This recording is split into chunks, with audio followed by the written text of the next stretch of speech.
with the Popple Backyard Farm, and it's still really early at my house. It's like 5 in the morning. But I wanted to show you my Christmas tree and talk a little bit about how we celebrate Christmas at my house. So I'm just here. I'm just waking up. Still, I should say. Okay, so on our Christmas tree, Clay made this Christmas tree. He actually glued it on and glued all the branches on and everything. And then he made all the ornaments.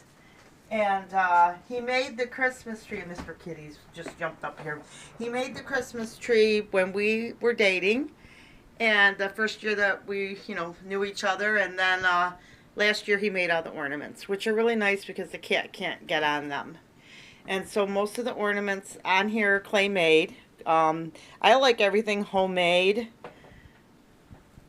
I guess I used to do a lot of sales work and worked in interior design, cosmetics, and all that kind of artsy stuff. And, now he didn't make this one. My mom gave me this. But I got to the point where it was like I didn't want my house to always look like Better Homes and Garden. I wanted it to just be me. But that's me. It doesn't mean anyone else is wrong. I mean, I've had the home and garden house before, so to speak. But I like everything homemade. Mr. Kitty's headbutting me over here. Now, as far as presents and gifts, Clay and I don't do anything for each other, but a lot of times, sometimes we will go to the store and say, do you want this or do you want this? If we see something that we want, we figure we just buy it, so we don't have to do a lot of the wrapping and surprising. We both kind of are in agreement on that. And then for the children, we have adult children, so I bought for, like, this year I bought for my son a token, and we didn't buy for Clay's kids this year, and because sometimes we've invited them and then we haven't seen them, and we love them. It's just that they have families of their own and they're older, and we just never know when we're going to see them. We might see them like once or twice a year, and so we just don't want to put the pressure on the kids. And I tell my son to, don't buy us anything. I always say, don't buy us anything, and the kids don't buy us anything. We have enough stuff. It takes the pressure off of them so they don't feel like they have to do a bunch of things for us. But if we see them, we have things for them, and we buy things, like I know I'm going to see my son, so I have things for him. But and his wife, of course, he just got married this year. But and we used to have stuff for the grandchildren and everything, because Clay has grandchildren, but I don't. But we had to stop doing that, mainly because it was too hard, because we didn't see them on the holidays, and so it just was like, well, we don't see them for half the year, so we figured when we see them, we can do things for them at that time. But obviously we'd love to see them, but we don't want to put pressure on them because they all have families and kids and stuff. So Clay and I are pretty much alone on the holidays, and that's just how it goes. So we are really happy. We'll spend the day just hanging out, watching YouTubes, and we'll do the same on Christmas Eve and on Christmas Day and that type of thing. And also, too, the weather gets bad, so we never know how the weather's going to be, so we never want to plan anything either. But, I come from a situation where, like, my family was so huge, and every holiday was really big, and everybody would go to each other's houses and see each other. But I'm 54 now. All my sisters have children and grandchildren and lives, and they're not going back to mom and dad's house. And it just, and Clay's mom and dad aren't living anymore. So it's just the difference in how your life grows. I mean, I never thought that I would be spending Christmas and holidays just me and my husband, because I had such a huge family. It just never entered my mind. But families grow, people have lives, and they get bigger. And I actually am very happy. Clay and I watch shows we want all day long, and even if I was by myself, I think I would crochet or have a good day or watch YouTubes. And those are the days that I plan on spending time on YouTube and seeing what everyone else is up to. And I'm very happy with that. I'm content. Like I said, even if Clay or I were alone, I think we would feel the same. I mean, we don't, obviously we don't, we want to stay, we want to live as long as we can, but it's just life. Life has its times and seasons, and it's just the way it goes. And things may change. We may end up moving closer to my son, and they may have grandchildren, and they may not be all at our house every holiday. It's just everything changes, different times, different seasons in our lives, and that type of thing. So anyway, I just wanted to share how our holiday goes. You know, I enjoy each season of my life wherever I'm at. I make the most of it. I don't ever feel sorry for myself, because I've learned that, like I've had years ago, I remember, I mean, I have this huge family, and my parents moved, and all my brothers and sisters moved, but we didn't move. And, you know, this is in my first marriage, and, you know, I remember one year on Thanksgiving, we just went to our church, we got dinners for people, and we handed them out, you know what I mean, to other people. So that's my attitude about the holidays, you know. In case I didn't share this, and I guess I'll be a little personal here, I mean, my ex-husband had a girlfriend, so that's why we're not together. Forgive and forget, everything's good, you know, you gotta forgive and forget and move on for the sake of your family, and that's another issue. You know, I don't have any hard feelings, I'm not mad, I'm, you know, disappointed that he took that path, you know, and stuff like that.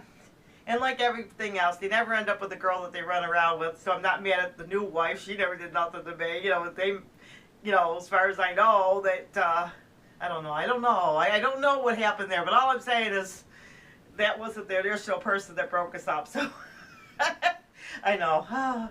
So even with that, maybe it's good I'm mentioning that in this video too, because for the sake of the kids, you know, and your children, if there's remarriages and dismarriages and all that kind of stuff, you just got to be nice to each other. Be cordial. You don't have to have dinner with somebody. You don't have to be hateful. You don't have to be mean. It's a good time to forgive, but that doesn't mean you have to have that person sitting at your table and having coffee every day. I mean, I forgive people that have done me dirty, and I just figured, you know, you can be nice and see them, and just figured, who knows? Oh, they, you know, everybody has to answer to God someday for things that they do in this life. But that being said, you know, over the holidays, you know, if you can forgive people that have hurt you, do that. If you can break and heal wounded things, do that. You know, you can send a card, you can give a hug. Some relationships are, how do I put this? Because I'm older. Some relationships, it's kind of like you got to spoon feed them to get them healthy again. You don't necessarily want to come in like a truck and then reopen an old scab, so to speak. Sometimes it's good just to forgive them, and the next time you see them, have a warm, happy smile and leave it at that, I think. Sometimes if you make too much and the other person's not ready, you can do more harm than good. So, I don't know, that's a very complicated, prayerful subject. So I guess I'm saying that to say that if there are people that have hurt you or you have hurt them, you know, try to make it right. And if they don't receive you, don't hold bitterness. Just kind of, you know, you approach them, let them know that, you know, hey, I hope there's nothing between us. Hopefully that stops it right there. And if they still harbor things, then just kind of back off and give them their space. And, you know, try not to say too much at that initial meeting, but you should go to them and just make it right if you can, especially over the holidays, and especially if you have children and kids. You know, I know my son, I think, was worried when he got married that how my ex-husband and I would act towards each other, and I walked over to him and his mother and his new wife, and I said, come on over and sit with us. And because I had a good seat being the mother of the groom, and it was like, come on over and sit near us. And, you know, that was a very healing, that was all that had to be said. Everybody knew everything was cool. I didn't sit there and talk to my ex-husband the entire time so I wouldn't be offensive to my husband or be offensive to his new wife, you know, and it was nice, you know, and that way we could all visit. And I think the only thing I said to my ex-husband was, can we have some water? But that was enough. And then he sat and talked with Clay all day, and that was enough. That's like, yeah, that happened a few years back. Who cares, you know? So it's like, I'm happier now.